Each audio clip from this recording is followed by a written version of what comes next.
Hey, Brassfacts here, hiding under a rock outcropping from the gale force winds. Hopefully you'll be able to hear me. We have the technology for better microphone coverage, I think, in theory. We'll clip it on here and see what happens. All right, cool. Today we're not talking about this 5X rifle, nor this backpack, nor my unquenchable thirst because all the water's down at the car, because I used it to cool off suppressors. We are talking about, wrong pouch. We are talking about the Vortex Optics Solo RT Monocular, specifically the 8x36 model.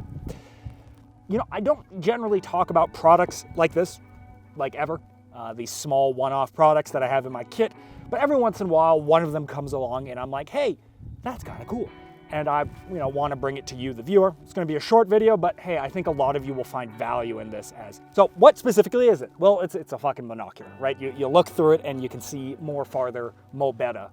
Now, at first glance, 8x magnification is not very much for what we would call an augmented, ocular device. Wow, that sounded really smart for what it really was. But because nowadays we have LPVOs that have 8x, we have LPVOs that have 10x.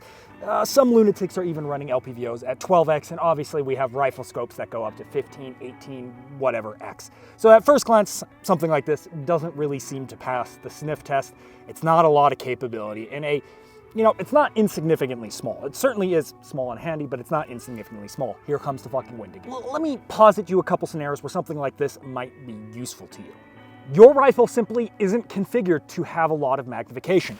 This guy, for example, is the Primary Arms GLX 5X Micro Prism. That's 5X magnification. 8X is a lot more than 5X. I use my Recon a lot. That's it's a great optic. I love using that thing, as I've simped many times over in the channel's history.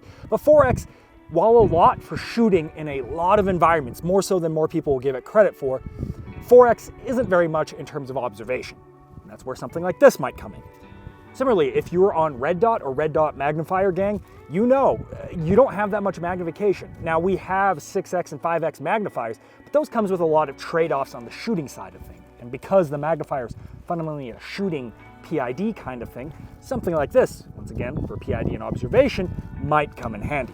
There's a lot of scenarios where you might be able to see something with your rifle's magnification, if it's on the lower end, 6X, 5X, 4X, some cases even 3X, but it's not quite enough to really resolve facial expressions, intentions, what they're doing. There are other situations where you simply don't really want to use a rifle for magnification when you're, in the mountains, in the woods.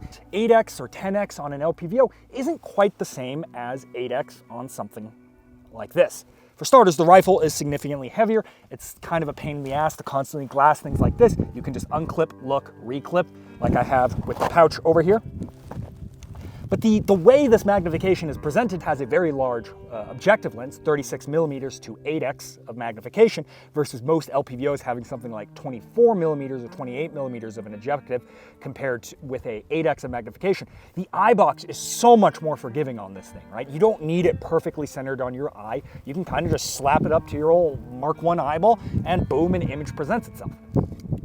And because we don't have to worry about shooting and eye relief, this goes right up to your eye, blocks out all the sun, and takes up a wide field of view, relative field of view of your eye line. Or for example, on an LPVO at 8X, you'll find very typically that, yes, you have the 8X, but you're going to find the reticle is incredibly cluttered just due to the nature of the design. You're going to find there's a lot of superfluous information on there because it's for shooting. You're going to find that the rifle's kind of heavy and annoying in these scenarios, and sometimes you're not going to glass something because you simply just really don't want to unsling your rifle and bring it up to the eye, and the convenience of pulling something up like this is far more likely to make you scan a suspect ridgeline, a suspect tree, or something like that. Finally, there are situations where you'll find that your rifle like this, configured for fighting usage with conservative magnification, if you're coming out with someone with like an SPR style rifle with real magnification, you act as a backup spotter with a wide field of view with something like this, while something like this might be a little more cumbersome. You're going to be far more effective with something like this.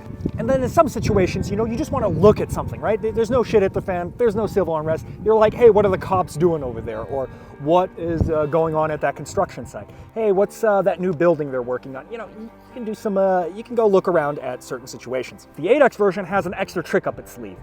giving you a tiny bit more capability. As you've seen in the footage, it's got a crosshair within mils, and it also has a ranging feature. That is one of my more favorite ways to range a target: height and shoulder width, or torso height and shoulder width. Torso height is by far the most effective, but in a lot of situations, you're not going to be able to tell where the torso begins, so shoulder height acts as a good fallback, and is one of my favorite ways of doing it in my, sort of testing. So if you want to buy this, as mentioned, affiliate link down below. I do get a kickback. If you don't want to do that, just Google it on Amazon. You'll find it, and then you don't have to give me a small kickback. Up to you. Give more money to Jeff Bezos, I guess. It's about 120 bucks. Make sure you get the version with the reticle, right? That's the 8x 3x36 version. The 10x don't have a reticle as far as I know. So keep that in mind. Anyways, that's really it. The wind is not letting me record this video, so we'll wrap this thing up. Yeah, my feet are falling asleep. Want some treats from ARFTech? They're chewy. This video is sponsored by ARFTech. Okay, we have to do something cool for this one. High five. Good one. Satisfied customer. All the pedophiles. Go and kill. You've created my dog into a sleeper agent.